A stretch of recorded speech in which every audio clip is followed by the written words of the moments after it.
Paramashivoham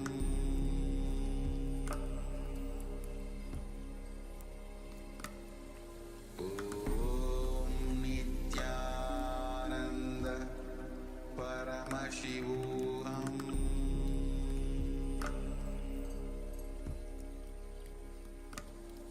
Om Nithyananda Paramashivoham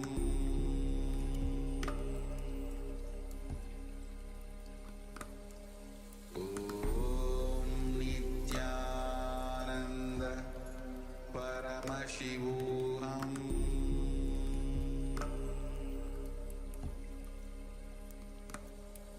Om Nithyananda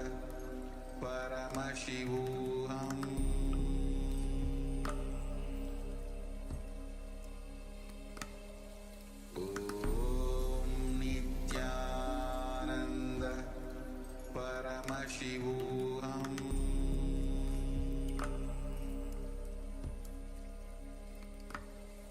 Om Nithyananda Paramashivoham Om Nithyananda Paramashivoham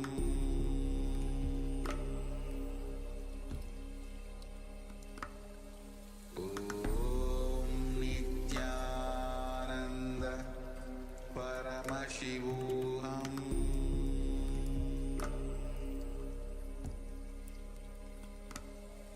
Om Nithyananda Paramashivoham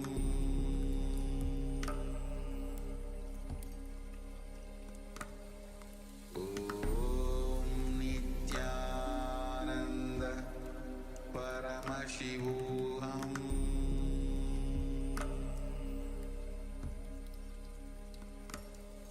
Om Nithyananda Paramashivoham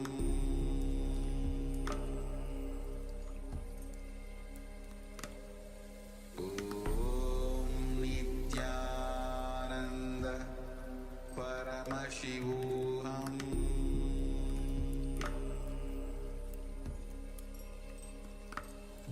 Om Nithyananda Paramashivoham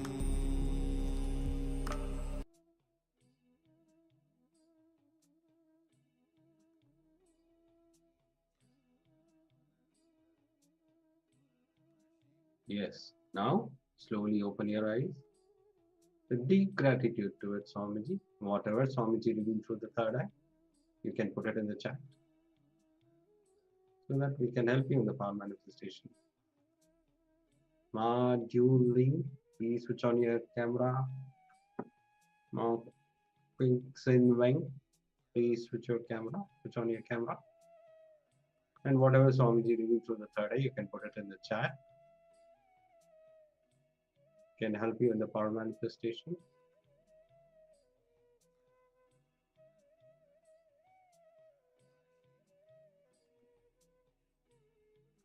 Yes, ma. Dual Ling and Kixin Wing, ma. Are you able to understand, ma, whatever we are telling, or do you need any Chinese translation?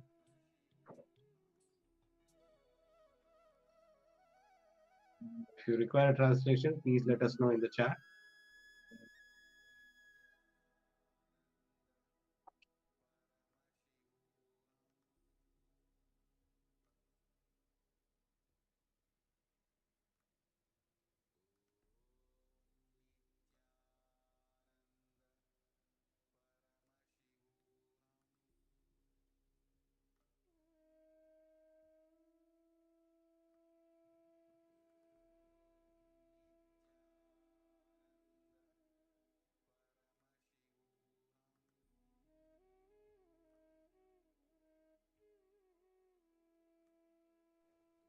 Yes. Now we are going to project the image.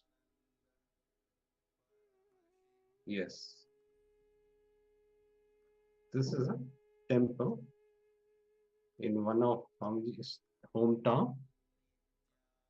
If you have seen the temple or a blue sky or a granite stone, you can put it in the chat. or trees, anything, or green color, whether it can be a color, it can be a stone, temple structure, or a deity, whatever Swamiji revealed through the third eye, you can put it in the chat.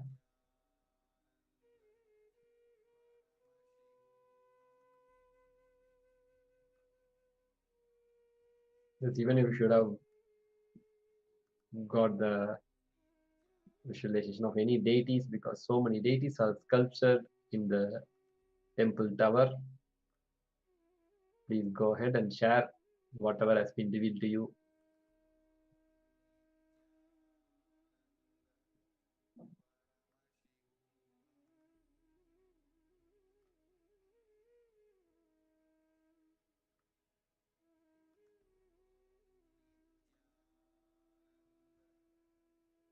Yes. Now, let us enter into the next session. Get ready for the next session.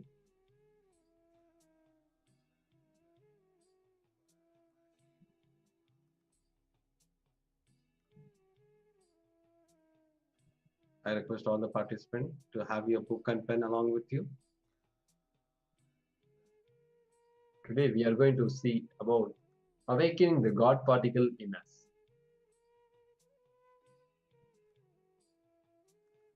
In that first, we are going to look into it about feeling connection with Guru. Guru, the ultimate cosmic gift that each one of us are blessed to have the Guru in our life when Swamiji is there in the physical body to guide us and to take through us through the enlightenment path. So Hinduism is the most ancient and most peaceful, still living and long-lasting demonstrable system that shows the possibility of peaceful coexistence amongst people despite fundamental differences in their preferences and realities. If you see over the last 50 years, the effects of meditation and its significant impact on stress, crime rates, violence, and political decisions making, and even in war, even war in local and global consciousness is well established. So this is what our Hinduism radiates. If you see what is SPH's response to humanity's global problems of poverty, hunger, illiteracy, disease, violence, global warming, and continue the ethnocide and genocide of over 80 million Hindus worldwide since 7th century is the revival of Hindu knowledge transition system. We can say the revival of Kailasa is to stop this whole thing, the whole atrocities and attacks happening on Hinduism. Kailasa is the only nation, only Hindu nation which stands for all 2 billion Hindus.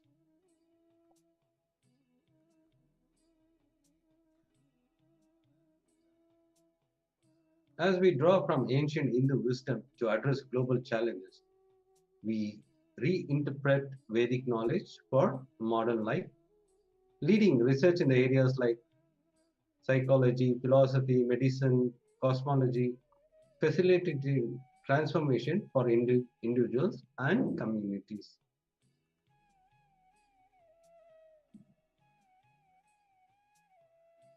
The most complex and simple approach to learning in Hindu education system starts with beautiful mantra. The mantra is uncomparable. The prayer mantra, Om Sahana Vahatu Sahana Bhaktu Sahaviryam Karavaye Tejasvi Navaditmastu. Om Shagana Vavatu Sahanau Bhunaktu Sahaviryam Karavavahe Tejasvina Vidamastu Ma Ma vidvishevahe. Om Shanti Shanti Shanti. Yes, as you listen to this, when you listen, when you hear, sun is rising in the morning, sun is rising in the east. Do you have a doubt? Do you believe it? You just see, you are seeing. Attending class in the same manner, when you listen, just keep it hypothesis and see whether it works out or not in your life and widely practice it.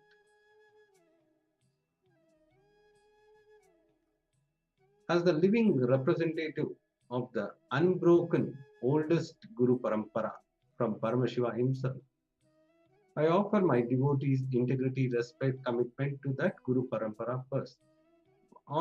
This was given on 16th July 2009 by the Supreme Pontiff of Hinduism. The Supreme Pontiff of Hinduism, Bhagavan Sri Nithyananda Paramashivoham, was declared as Acharya Mahamandaleshwar of the Atal Akada, that is, oldest monastic order. At the age of 35, Atal Akada is the ancient body with history of 1400 years and represents one of the Dashanami Sannyasa Sampradaya, that is, which is 10 ancient monastic orders in Hindu tradition. Who is the Guru in your life? Understand? Who is the Guru in your life? The conscious decision process in you is given a breakthrough by Paramashiva incarnation as Guru. So we are all lucky to have as the Paramashiva as the incarnation in form of the Supreme Pontiff of Hinduism, Bhagavan Sri Nithyananda Paramashiva. All words, teaching, philosophies, principles are only to inspire you to be with embodied Guru. Once you find the embodied Guru, Guru Vak is your Shastra, scripture, principle, philosophy, Veda Vak, word from the source Hindu scripture themselves. The space which literally makes the Maya shiver and takes you from the perceptual reality to the real reality. That space is Guru Tattva. Understand?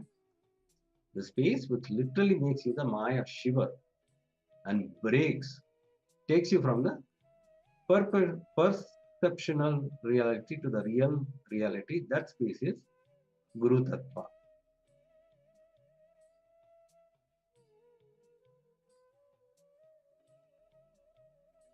Yes. Now, I see the beautiful verse from the Guru Gita. The Guru Gita is the Paramashiva's direct revelations on the Guru. In Guru Gita, verse 26, it says, Guda Vidya Jagan Maya Deheche Agnana Sambhava Swaprakasham Guru Shabdena Katyate. It means, the translation goes, the hidden ignorance, the worldly illusion, and the body are all caused by the ignorance. Understand? The hidden ignorance, the worldly illusion, and the body are all caused by the ignorance, the absence of the sacred knowledge, by whose grace one attains the direct experiential knowledge and sacred cognition of self, that is Vijnana. He is known by the name Guru. This is Paramashiva's direct revelation on the Guru. Understand?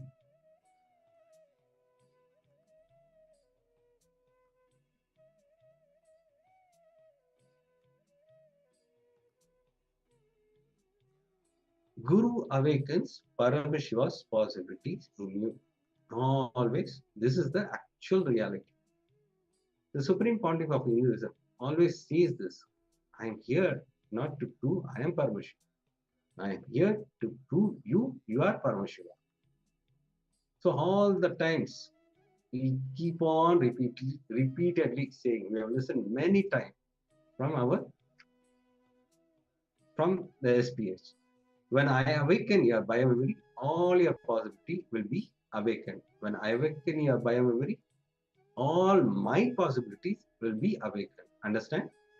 When I awaken your biomemory, all your possibility will be awakened. When I awaken your bioenergy, all my possibilities will be awakened. And Shivoham is your possibilities. Nithyanandaham is your possibility. The SPH Nithyananda Paramashivoham. This is from the SPH Nithyananda Paramashivoham. In today's, yes, Yes, in today's powerful darshan, the supreme part of Hinduism will be awakening the Paramashiva's possibilities in you. So get ready to awaken your bio-memory and bioenergy, and you will be awakened to Swamiji's possibility. So that is Nithyanandokam. And yeah, let's get ready. And today mostly we'll be having the live darshan. So now itself, please call all your friends and family and invite for the program, Paramashivoham Level 2 program. Please take some time and invite your family, friends, colleagues, everybody to attend this program and tell about this today's darshan also. There's a special initiation is happening. There's the Kumbh Mela and Paramashiva Sena. The program is going to start soon in USA and in India also. That announcements also going on. So beautiful things are happening, and Kartika Deepam is going to happen in another few days. In 4 days, Kartika Deepam Brahmotsam is happening. And Jayanti festival is coming next. So we have a lot of beautiful things and grand festivals are coming. Let's get ready. Please take some time and call your friends and family to invite for the darshan and for the program.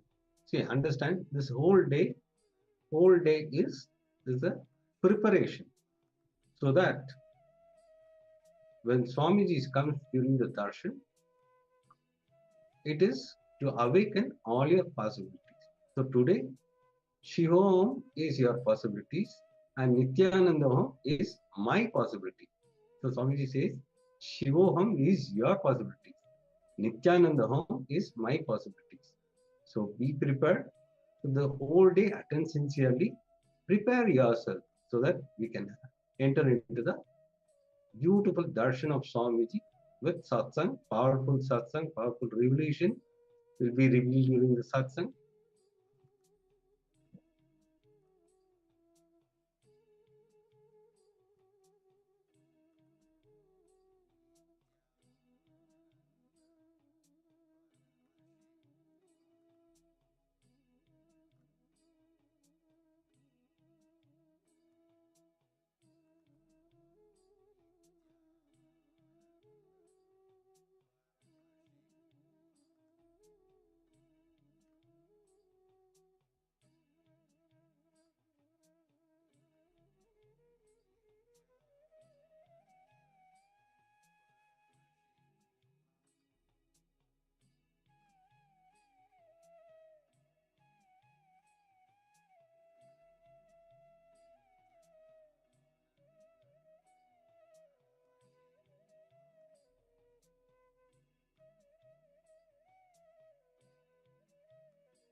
Today is the best day. Sadashiva appears for Brahma and Vishnu early morning in the form of light shaft. Means the consciousness which is beyond time and space enters into time and space. Sadashiva declares, let me become many to celebrate myself. So morning, we celebrate he becoming many. You can see every deity, every god, we go and light the lamp. So each, the Sadashiva himself becomes many. So whole campus we went round such high energy. So again the many becomes one, not only spiritually, even socially this celebration forms a very important part of my life, because this is the only celebration I enjoyed from my birth, at least in this body.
Today is the best day. Sadashiva appears for Brahma and Vishnu early morning in the form of light shaft. Means the consciousness which is beyond time and space enters into time and space. Sadashiva declares, let me become many to celebrate myself. So morning we celebrate he becoming many. You can see every deity, every god, we go and light the lamp. So each, the Sadashiva himself becomes many. So whole campus we went round. It was such high energy. So again the many becomes one, not only spiritually, even socially this celebration forms a very important part of my life, because this is the only celebration I enjoyed from my birth, at least in this body.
Yes. Yes.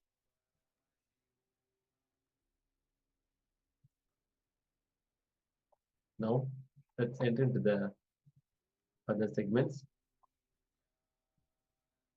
So as we discussed in today's darshan, we are going to get blessings to awaken our biomemory and bioenergy.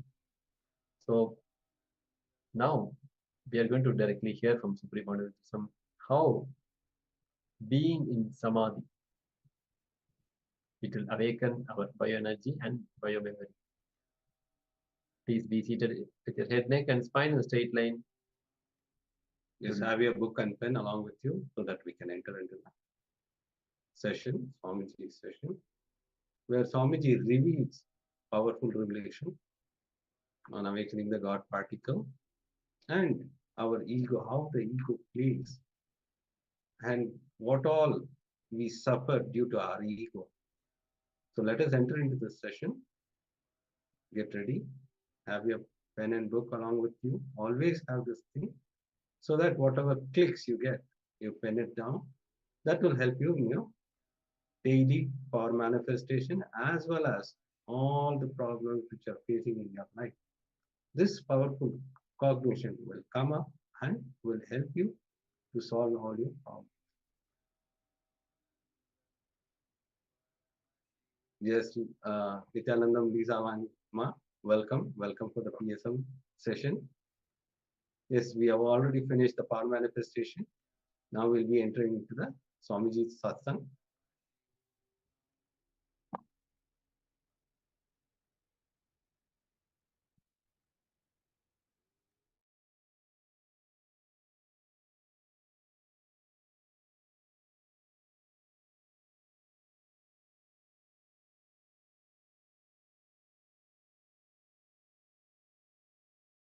Ego will always be based on powerlessness.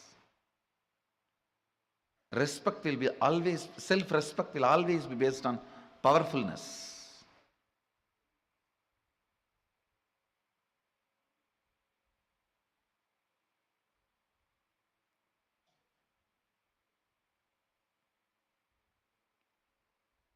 Every time when a problem comes in front of me, I only become more powerful by learning and expressing the method and solving it.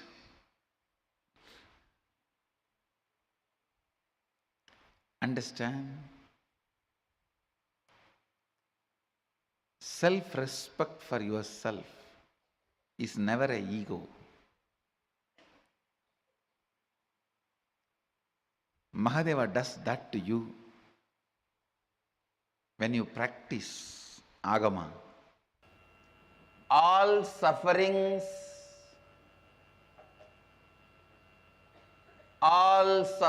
when I say all, I mean capital letter ALL.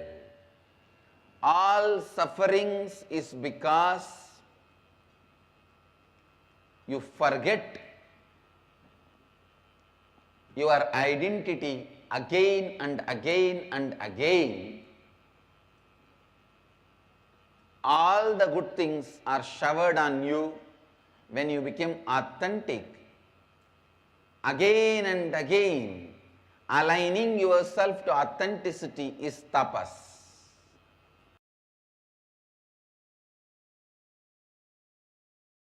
Listen, all your depression, all the feeling of suffocation you have, all the feeling of tortured you have, all the pain you have physically, all the pain you have mentally, everything boils down to one. Listen carefully, boils down to one. That one is fear of losing what you think as you comfortably. Fear of losing your existence. Fear of losing your experience as you. You think this is the way you should exist. And anything threatens that existence, immediately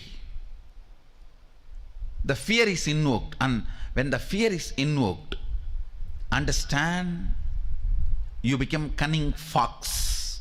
You start doing all that third-rate strategies in which you think you can cheat life. No.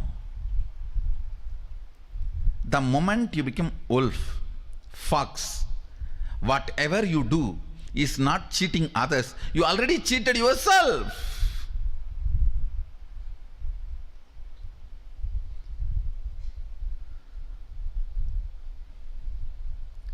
Immortality is the way of existing, means nothing can touch the way you exist.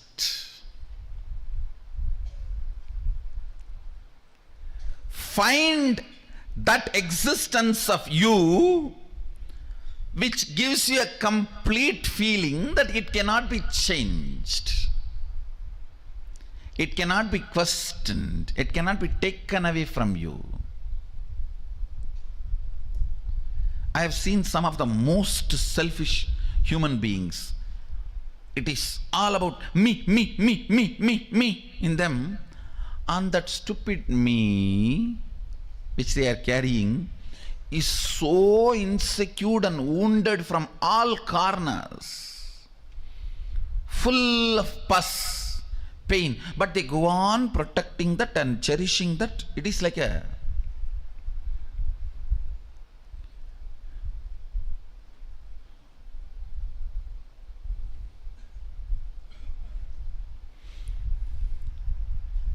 you have somebody who came to your house as an orphan,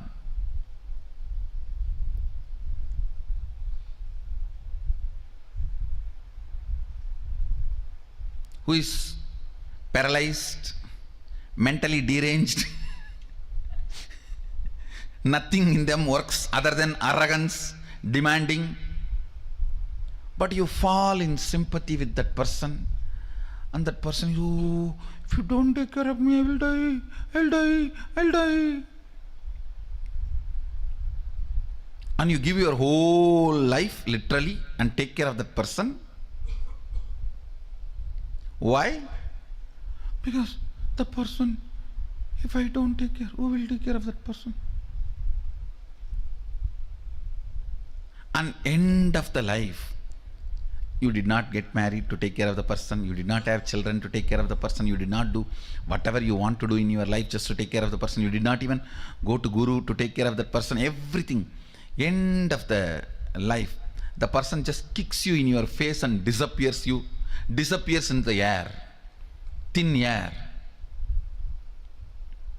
You are here sitting, wasted the whole life to protect somebody. So finally you realize that person is not there. It's a delusion, ghost. That is exactly what you are doing. Who you are trying to protect. The identity you are trying to protect. With that me.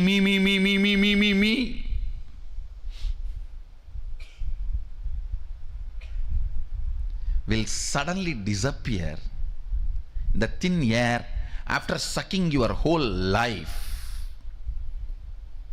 And then you will realize, oh God,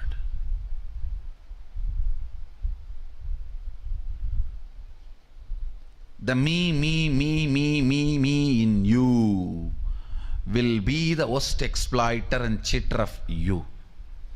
Because by its very constitution, it cannot exist eternally, but makes you believe it is going to exist eternally. You yourself cheat yourself. Listen very carefully. You need to understand this word amritatva.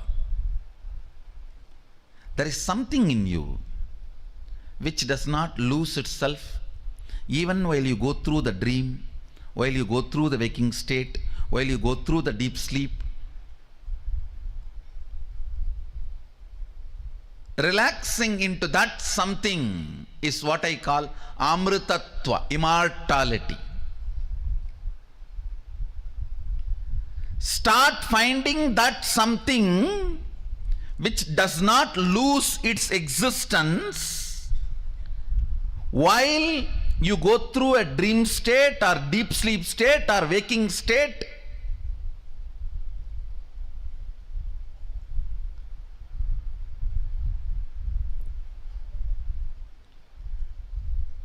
That in which when you relax, you don't feel threatened.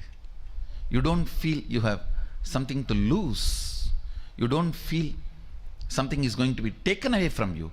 You don't feel something is going to change in you.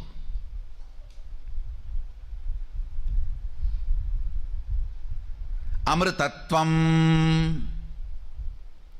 Amritatvam. Whether you are a 2-year-old kid or 20-year-old loose or 80-year-old Karabolt or 99-year-old about to go get visa, whoever you are, the first priority for you should be recognizing that part of you. Actually, it is there like a bone marrow in you. That part of you, see, like how skin, then blood, then bone, and then bone marrow, how the structure of the body. Same way, your ordinary confusions, your ordinary attachments, then your ordinary fears. Then if you dig deep into you, the core you, inside the core you, just like inside the bone marrow, inside the core you is sitting that immortality, amritatva, which you don't lose or which does not recognize any of the physical, mental pains you imagine. You go on imagining physical, mental pain because of the hidden payoffs.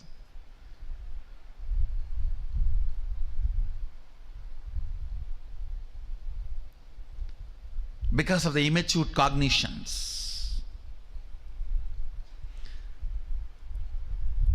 Just like inside your bone, the bone marrow is there. Same way, inside your identity, that immortality is there in the form of a pure light. In the form of a pure consciousness, pure light. Recognizing that part is the first priority.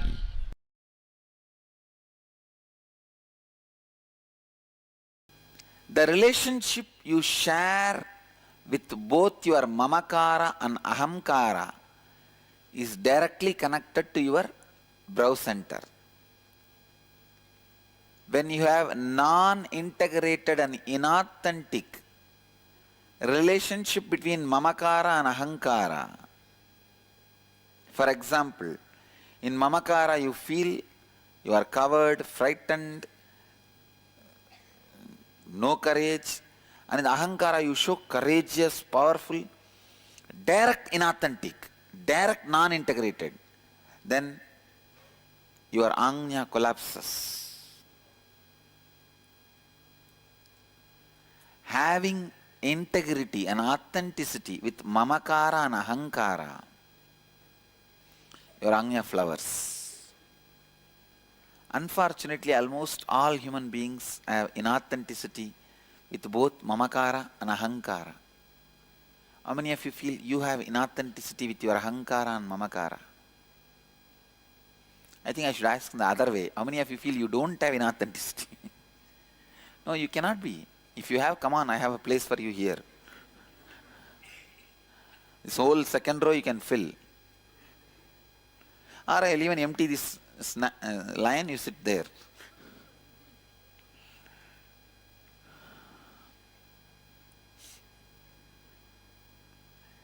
This seat is not that comfortable seat, understand? How many of you are greedy of this seat? Lot of responsibility, understand? Huge responsibility. Even the snake, when it bites you, it will tell, you gave me the poison, what can I do? I can vomit this only to your feet. You give me nectar, I will vomit nectar. The Kalinga, that snake, tells Krishna, after trying to kill Krishna, this fellow tells, I vomited poison true, but you gave me that only. Means, for everything you become responsible. Listen. Inside you, you always believe yourself lower than what you are. And outside you, you always project yourself higher than what you are. How many of you are able to cognize this? Anya, brow center collapses when your ahankara and mamakara is not aligned, whenever there is a mismatch in what you believe as you inside and what you project as you outside. It is like a sharp sword having both sides rubbing you constantly. When there is an inauthenticity between your mamakara and ahankara, both sides it is painful. Do you see? Inside also it is painful. Outside what you project, because nobody believes it, it is painful. How many of you are very clear that whatever you project, people are not believing? Raise your hand. It's very painful, do you know? You project something so sincerely, seriously, almost like a 10 days you work hard and make a beautiful flower arch. Suddenly somebody comes and tells, hey, fool, all these flowers are withered away 10 days before, you did not see up. You are arranging, so busy in arranging. By the 10 days you came to the lower part and you say, wow, I have done a flower arch. Somebody comes and knocks at you, the back, and says, see up. 1 week before it all withered away. Only then you say, oh God, what I try to project is not happening. It hurts. It hurts. The inauthenticity of your ahamkara is pulling you down and making you feel shrink. Your life only has two ways. One, egoing or easygoing. If it is not aligned, your mamakara and ahankara, it is egoing. If both of them are aligned, it is easygoing. You can see when someone is egoistic, they become very heavy, serious, start living with disease. I think if you do the process, you will be able to have deeper insights. When you expose your mamakara to the world, you lose effectiveness with people. No, I am not saying you expose. All I am saying is align. See, what your ahankara you project, internalize that itself and make it as mamakara. That's all. So I whatever, am not saying project mamakara to ahankara. Project ahankara to mamakara. oh, whatever I project there, I just believe myself. Yes. Okay. That is easy. Listen. Scan your whole life and identify the specific aspects of your ahankara which leaves you with conflicting experience with others in your life. That is, identify areas of your life where you feel powerless or experience conflict with others because of the thoughts and words you have uttered and the perception about yourself that you have projected to others, which is not aligned with what you experience as you inside you. For example, you have projected an image to your boss that you are very efficient, and deep within you project an image to yourself that you are a failure. So your efficiency is not showing up in your work and your boss is not happy with you. This may leave you with a conflicting experience in your relationship with your boss. This is an example. Understand, whenever you feel powerless or experience conflict in your life, there is surely some inauthenticity in that aspect of your life. Second, look deeply within and identify the inauthenticity in those conflicting aspects of you that you project to others as you. Identify the words you utter about yourself to others which are not according to the peak of your capacity. That is, what do you think of as your peak capacity and what do you project to others as the peak of your capacity. Identify the words you utter to others about yourself which you did not honor and fulfill. Now restore integrity and authenticity in those aspects of your life. Complete with others who are involved in the respective conflicting situations in your life. Actually, this fourth and fifth is you are supposed to be doing in the house. First three only you are supposed to write answer. Fifth is now with integrity and authenticity, give a new word to others about yourself. Give a new commitment to others which is aligned with the peak of your capacity.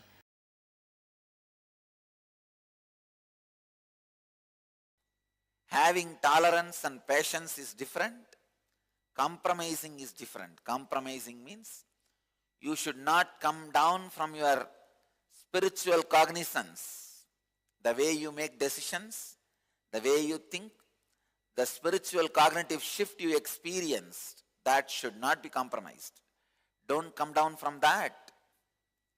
Add little more tolerance. Try to turn blind eye for some problems. That is allowed. Out of compassion, you can just turn your eyes the other side. But you yourself should not bend, should not come down from the way you take decisions. The spiritual cognitive shift should not be reduced. And show little tolerance. Don't worry. Your husband will not be scared. He will only be happy. Just do not allow your ego to fight with people. Live with confidence. Confidence will always bring tolerance. When I can tolerate with you, you can tolerate with anybody.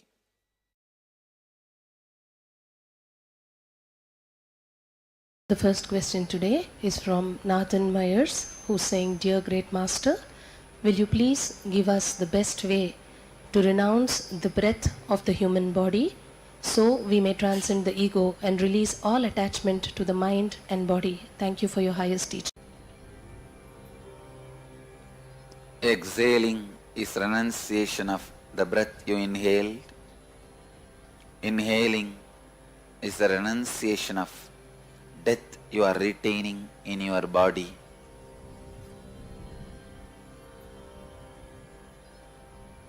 When you be in the center, neutral space between inhaling and exhaling, you renounce both life and death, rest in enlightenment.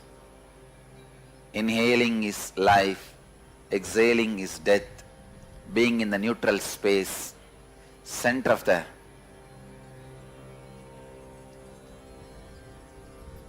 inhaling and exhaling is enlightenment, Samadhi Space. Try continuously to be in the neutral space. That's the way you become enlightened. That's the way you will radiate enlightenment. That's the best way to renounce breathing and all the moments of life and death related to breathing.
Today is the best day.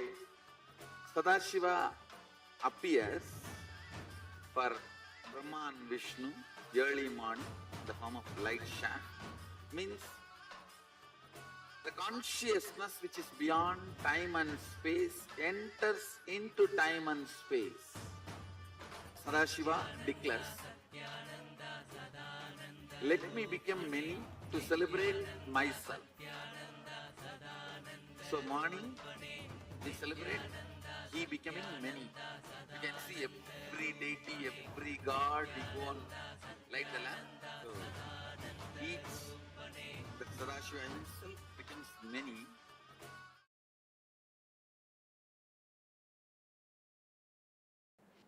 Actually today I wanted to work on perpetual completion.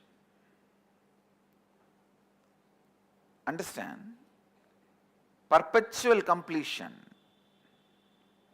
means ability to sit in the completion continuously without tiredness, boredom, without any incompletion able to move you.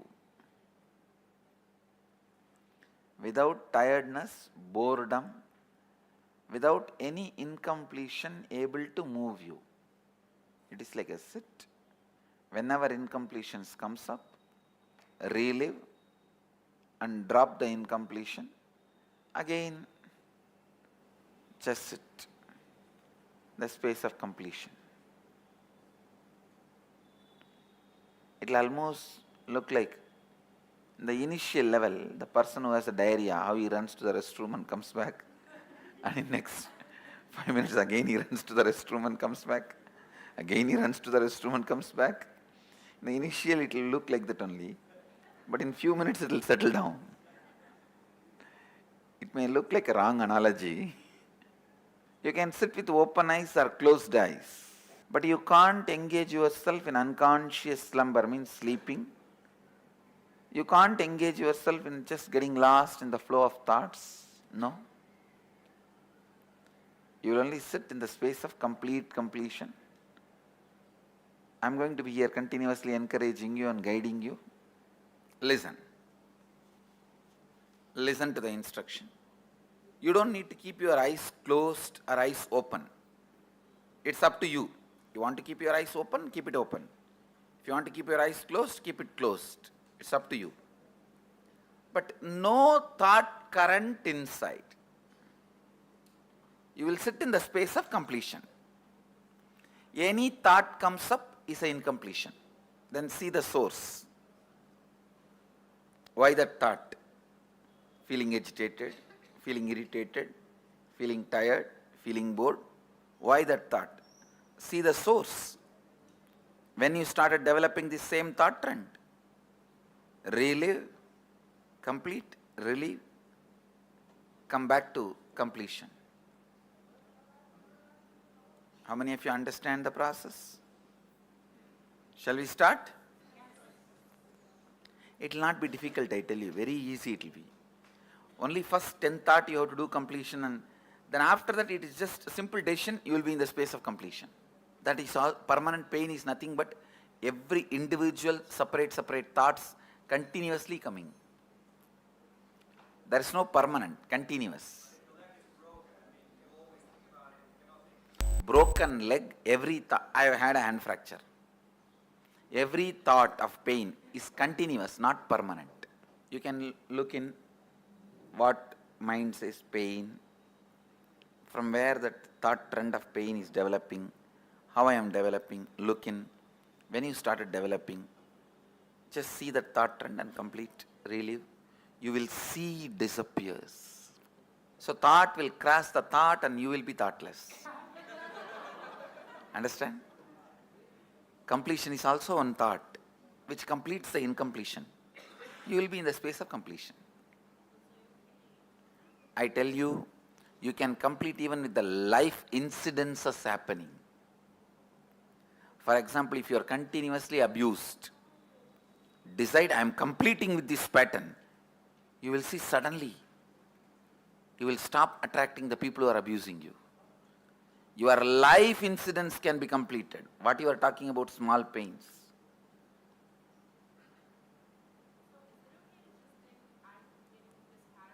Yes. I think going through a little bit inside and reliving will help you. No, that hatred to go in is one more pattern.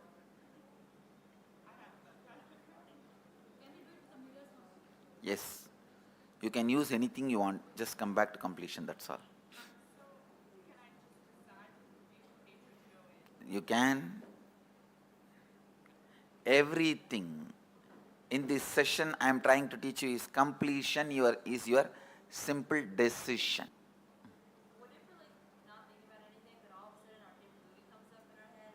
That is incompletion. That is what I am telling.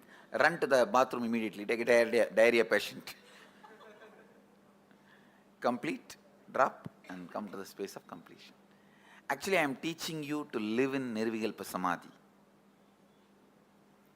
Perpetually living in Nirvikalpa Samadhi. Perpetually living in the space of Advaita. Perpetually living in the space of completion.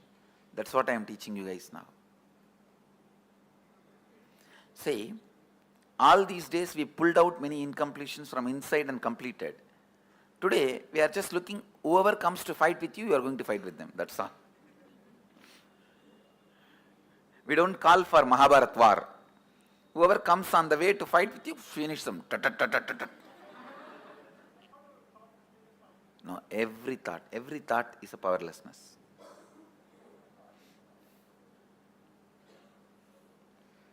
Shall we start? Yes.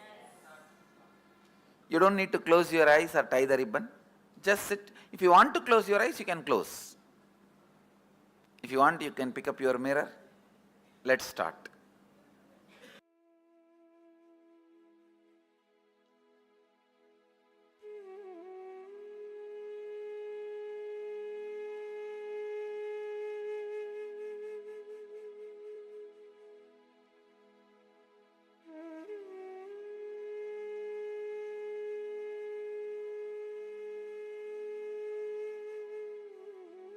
You don't need to keep your eyes closed or eyes open. It's up to you. You want to keep your eyes open, keep it open. If you want to keep your eyes closed, keep it closed. It's up to you.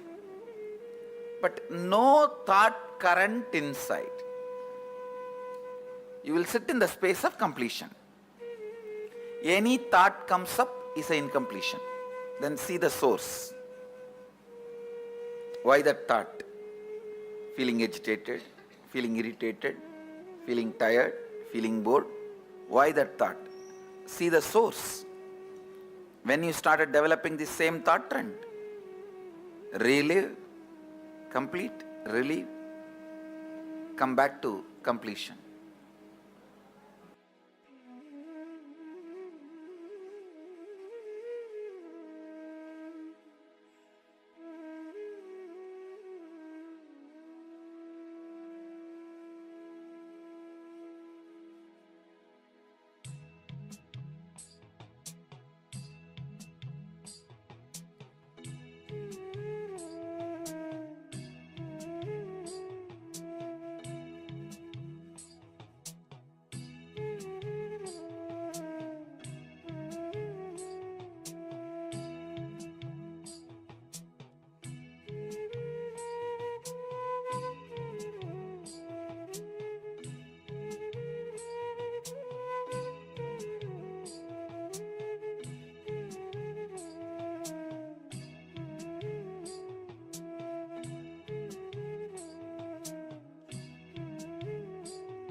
You don't need to keep your eyes closed or eyes open. It's up to you. You want to keep your eyes open, keep it open. If you want to keep your eyes closed, keep it closed. It's up to you. But no thought current inside. You will sit in the space of completion. Any thought comes up is an incompletion. Then see the source. Why that thought? Feeling agitated, feeling irritated, feeling tired, feeling bored. Why that thought? See the source. When you started developing this same thought trend, relive, complete, relieve, come back to completion.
You don't need to keep your eyes closed or eyes open. It's up to you. You want to keep your eyes open, keep it open. If you want to keep your eyes closed, keep it closed. It's up to you. But no thought current inside. You will sit in the space of completion. Any thought comes up is an incompletion. Then see the source. Why that thought? Feeling agitated, feeling irritated, feeling tired, feeling bored. Why that thought? See the source. When you started developing the same thought trend, relive, complete, relieve, come back to completion.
You don't need to keep your eyes closed or eyes open. It's up to you. You want to keep your eyes open, keep it open. If you want to keep your eyes closed, keep it closed. It's up to you. But no thought current inside. You will sit in the space of completion. Any thought comes up is an incompletion. Then see the source. Why that thought? Feeling agitated, feeling irritated, feeling tired, feeling bored. Why that thought? See the source. When you started developing the same thought trend, relive, complete, relieve, come back to completion.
You don't need to keep your eyes closed or eyes open.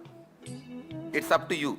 You want to keep your eyes open, keep it open. If you want to keep your eyes closed, keep it closed. It's up to you. But no thought current inside. You will sit in the space of completion. Any thought comes up is an incompletion. Then see the source. Why that thought? Feeling agitated, feeling irritated, feeling tired, feeling bored. Why that thought? See the source. When you started developing the same thought trend, relive, complete, relieve, come back to completion.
You don't need to keep your eyes closed or eyes open. It's up to you.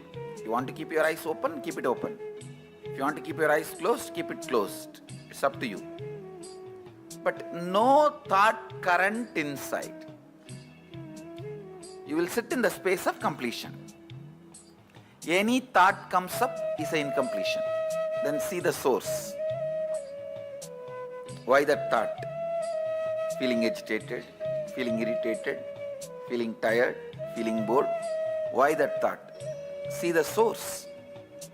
When you started developing the same thought trend, relive, complete, relieve, come back to completion.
You don't need to keep your eyes closed or eyes open.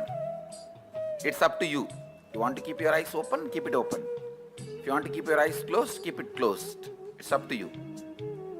But no thought current inside. You will sit in the space of completion.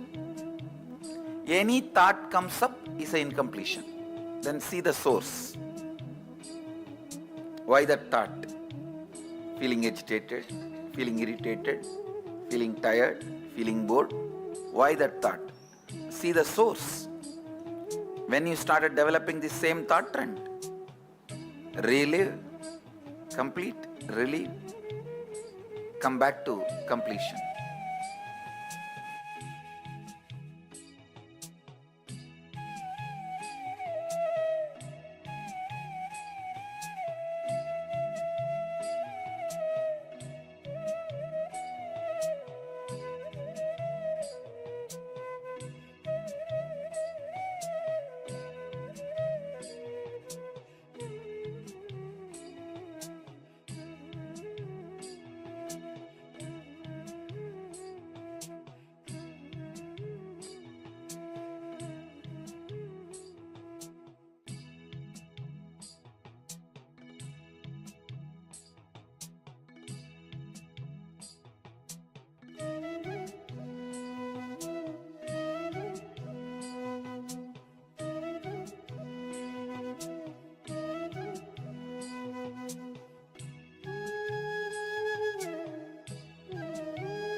You don't need to keep your eyes closed or eyes open.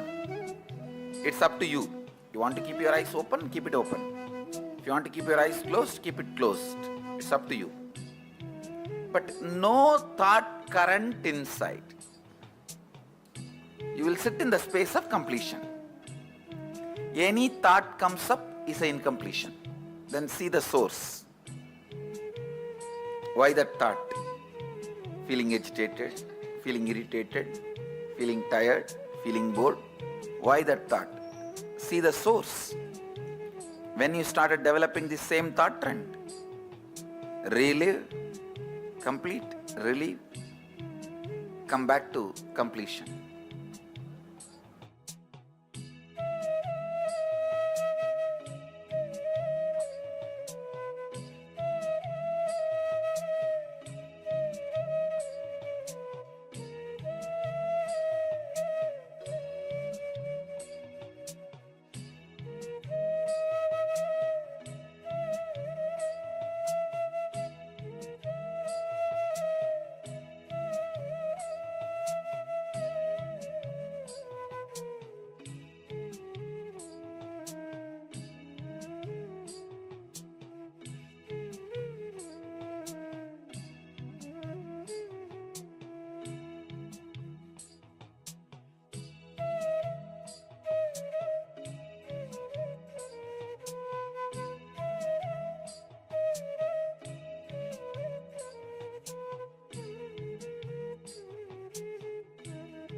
You don't need to keep your eyes closed or eyes open. It's up to you. You want to keep your eyes open, keep it open. If you want to keep your eyes closed, keep it closed. It's up to you. But no thought current inside. You will sit in the space of completion. Any thought comes up is an incompletion. Then see the source. Why that thought? Feeling agitated, feeling irritated, feeling tired, feeling bored. Why that thought? See the source. When you started developing the same thought trend, relive, complete, relieve, come back to completion.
It was such high energy.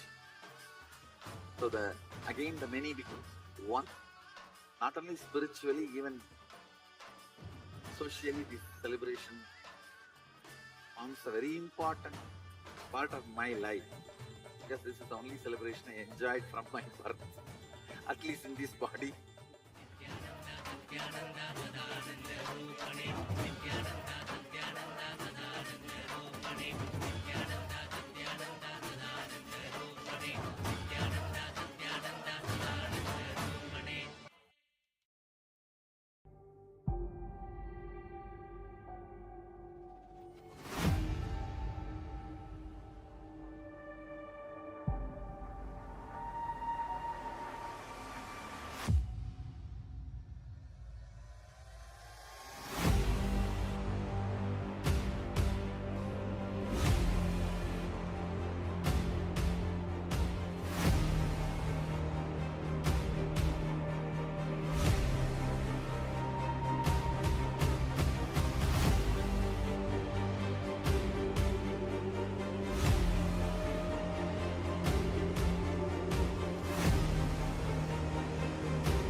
Today is the best day.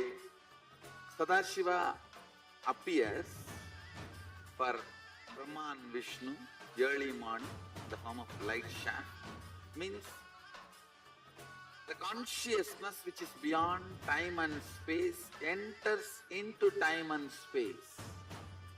Sadashiva declares, let me become many to celebrate myself. So morning we celebrate he becoming many. You can see every deity, every god, we go on light the lamp. So each the Sadashiva himself becomes many. So whole campus we went round. It was such high energy. So again the many becomes one. Not only spiritually, even socially this celebration forms a very important part of my life. Because this is the only celebration I enjoyed from my birth. At least in this body.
Today is the best day. Sadashiva appears for Brahma and Vishnu early morning in the form of light shaft. Means the consciousness which is beyond time and space enters into time and space. Sadashiva declares, let me become many to celebrate myself. So morning, we celebrate he becoming many. You can see every deity, every god, we go on light the lamp.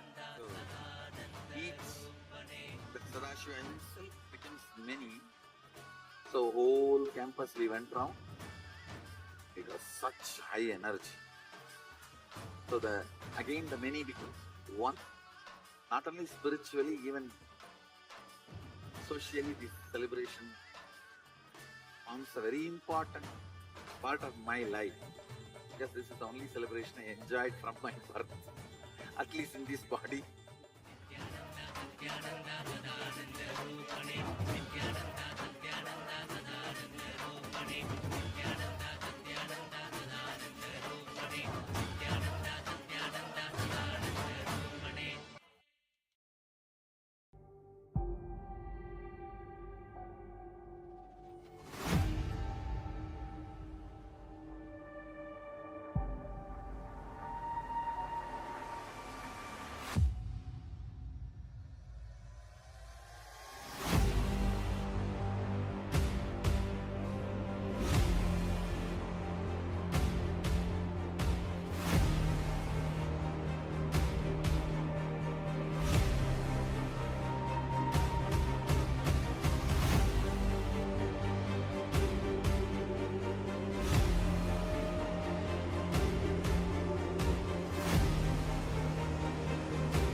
Today is the best day. Sadashiva appears for Brahma and Vishnu early morning in the form of light shaft. Means the consciousness which is beyond time and space enters into time and space. Sadashiva declares, let me become many to celebrate myself. So morning, we celebrate he becoming many. You can see every deity, every god, we go on light the lamp. So each, the Sadashiva.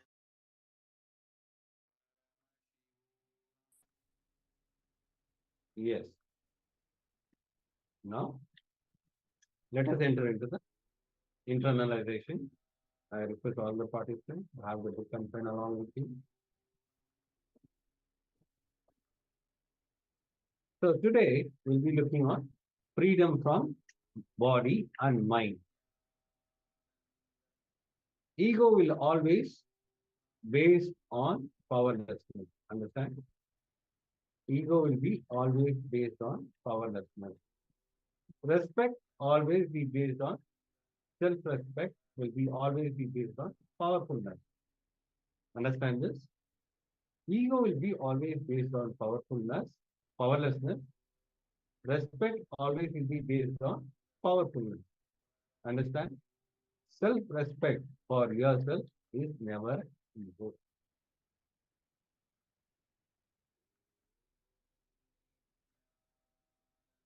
Having tolerance and patience is different. Having tolerance and patience is different. Compromising is different. Compromising means you should not come down from your spiritual cognition. Understand? Compromising means you should not come down from your spiritual cognition. The way you make decisions, the way you think, the spiritual cognitive shift you experience That should not be compromised. Do not come down from that. So add little more tolerance. Try to turn blind eye for some problems. Add little more tolerance. Try to blind eye for some problems. That is allowed out of compassion. Just some problems can be blind eye because that can be allowed based on out of compassion. You can just turn your eyes to the other side, but you should not bend. That is the most important thing. You can just turn your eyes to some problems, but you should not bend. Should not come down from the day you take decision. Yes. So for the sake of other people, for example, you have some powerful cognition that you decided you're going to live by. Just because there's some external circumstance, you yourself should not stop following that decision. But you see another person who might have not had that insight, that understanding. To them, you don't have to be so harsh. You can turn a blind eye to them out of compassion. They also need to learn that is right, but they might have not yet had that understanding. So out of compassion, you can turn a blind eye towards them. Let us now enter into the actual internalization exercise. Scan your whole life and identify the specific aspects of your ahankara, which leaves you with conflicting experience with others in your life. Just like this example, many times you make a decision in your life, you're very clear about it, but the people around you, they do not immediately align to what you want to experience as your new reality. And you fear the friction, you fear the resistance. So like this, look in and based on your outer image, look what are the conflicting experiences that are being created. It's going to be the first step. So identifying areas of your life where you feel powerless or experience conflict with others because of the thoughts and words you have uttered and the perception about yourself that you have projected to others, which is not aligned with what you experience as you inside you. So that is the conflict between the inner image and the outer image. Understand whenever you feel powerless or experience conflict in your life, there is surely some inauthenticity in that aspect of your life. So let us take a few moments, look through our life. Even recent incidents are okay because these patterns recreate themselves all the time. So look in, scan your life, your whole life, and identify the specific aspects of your ahankara, your outer image that you are projecting, how you want to show yourself. Those aspects which leave you with conflicting experience with others in your life. If you have any questions about this step of the process, let us know. If there's any clarity you need, we'll happily help you out. Make sure you have your pen and paper ready and you write it down elaborately. If you want, you can first make a list and then add details, but it should be elaborate. So let us get ready for this step of the exercise.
Yes. Now we will enter into the step 2. Here you are going to look deeply within and identify the inauthenticity in those conflicting aspects of you that you project to others as you. So here you are going to identify the inauthenticity in those conflicting aspects of you that you project to others as you. Yes, take a few moments and look into these incidents wherever you feel you're projecting some inauthenticity. So that means you have a higher potential and you know that you have a higher potential. But on the outside, you show something which is less. You show, I'm not able to do this. You're projecting yourself as you, as lower. For others to think that you're not able to do this, maybe you just don't feel like doing it, or you yourself are convinced. But if you look in closely, you will see that these are inauthenticities. So let us take a few moments, hand down elaborately, and if you have any questions, let us know so we can help you in this exercise. So for an example, I can give you, like you are in an office, so you have a department's work, you know they have shifted to some other department, you are qualified for it, but you ignore because of you don't want to take that responsibility. So that is where you stop you stop yourself. So because you don't want to take the responsibility, you just say no, I don't know how to do this, but there are ways to learn and do it, but we simply stop ourselves from taking the responsibility. So you can pen down all this.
Yes. Let's now move on to the next step.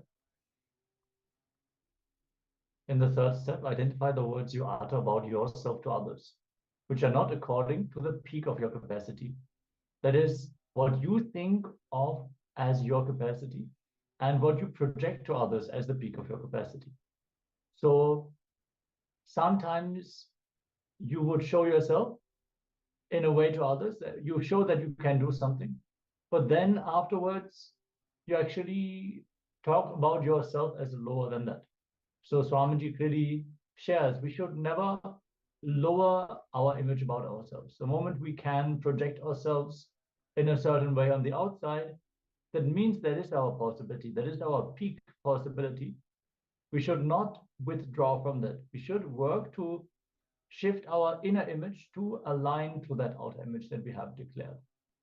So let us look in where we have already declared ourselves as higher, but then we utter words which do not align with this peak of our capacity. If you have any questions about this step of the process, we'll happily help you out. Let's enter into this exercise.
Yes.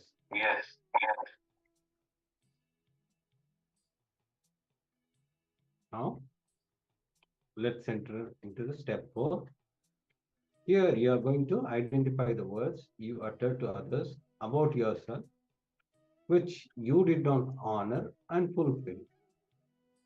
Here, you are going to identify the words you utter to others about yourself, which you did not honor and fulfill. Now, you are going to restore integrity and authenticity in those aspects of your life. For an example, if you're actually, you said you'll be working on this for a project, but you didn't fulfill that. But you actually promised that you are going to finish that work, and you did not fulfill that.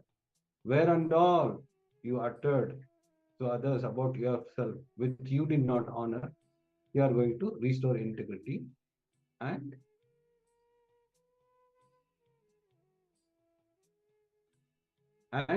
restore integrity and authenticity in those aspects of your life.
Yes.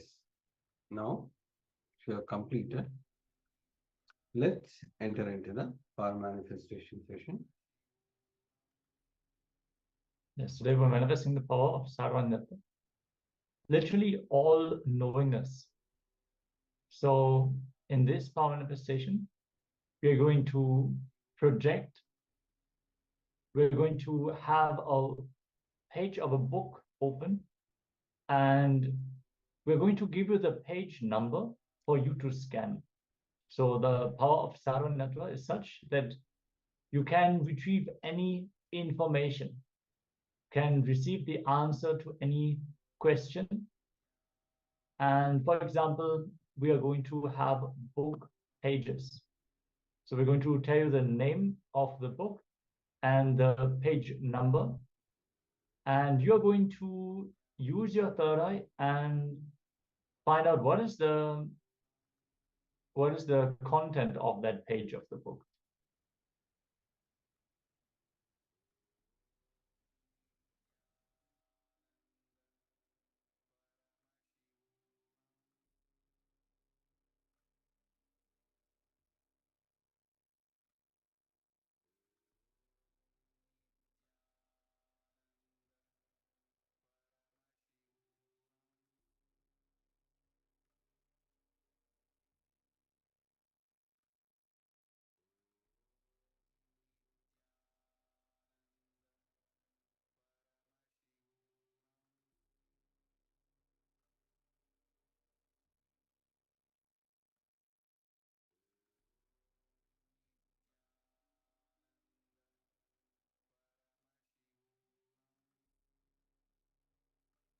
Yes, you have the Shastra Pramana to the power of Sarvanatha, all knowingness, all pervadingness. From the Spanda Karika, section 3, Vibhuti Spanda Sutra 3.7. In that, the translation goes, Anena dishtedehe yata sarvajnatata tata svatmana adhisthanat sarvatrayam bhavisyati. The translation goes, just as all knowability, that is sarvajnatva, in respect of the body occurs when it is pervaded by the spanda principle. Spanda means principle. Even so, when the yogi is established in his essential self, he will have omniscience or all-knowingness, etc. everywhere. Yes. So we're going to open the page number 385 of the USK Foundation coffee table book, the history book. So start connecting with Swamiji in your third eye and chant the Mahavakyam. Om Nithyananda Paramashivoham. Om Nithyananda Paramashivoham. Om Nithyananda Paramashivoham. Connect to Swamiji and let him reveal what is the content of the page number 385 of the coffee table book. Keep chanting the Mahavakyam and then share what all information you have received, what is the content of that page, before we are going to show and read out the page on screen. Let us continuously chant the Mahavakyam and enter into this round of the power manifestation.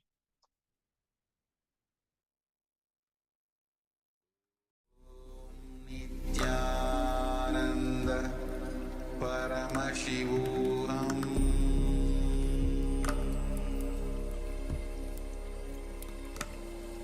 Om Nithyananda Paramashivoham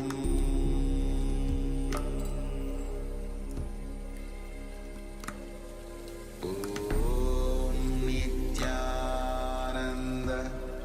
Paramashivoham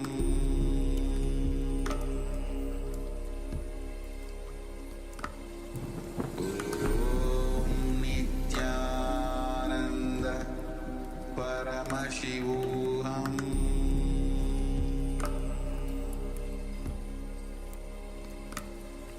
Om Nithyananda Paramashivoham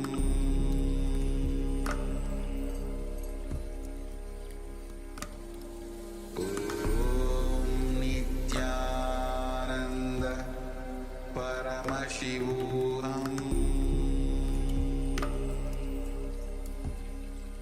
Om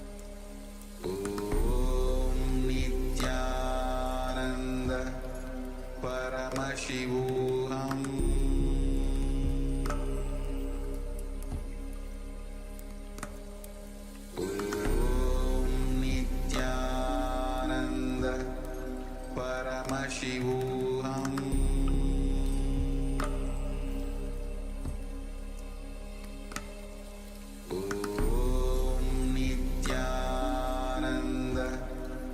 Paramashivoham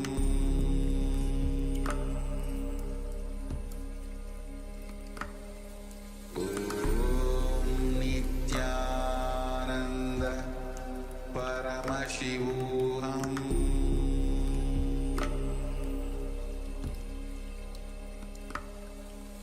Om Nithyananda Paramashivoham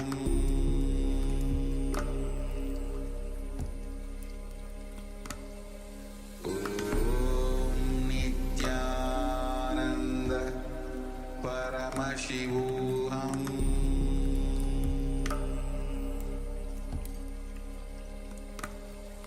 Om Nithyananda Paramashivoham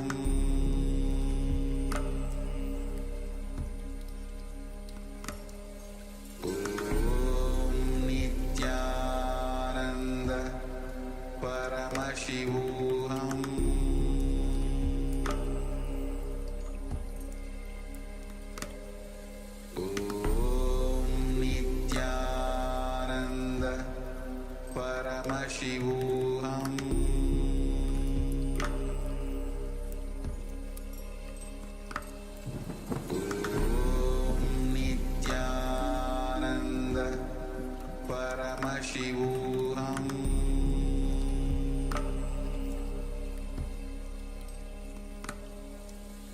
Om Nithyananda Paramashivoham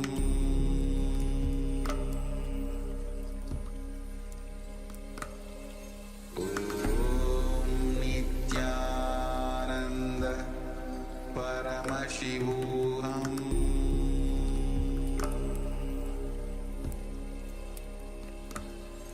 Om Nithyananda Paramashivoham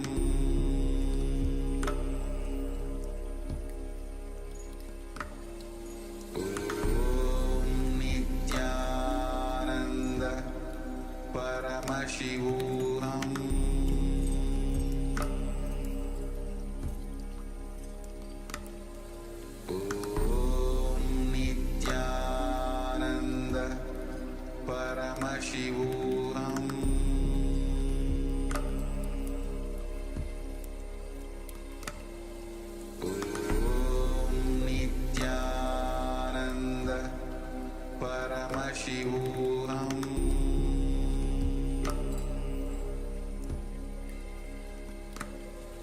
Om Nithyananda Paramashivoham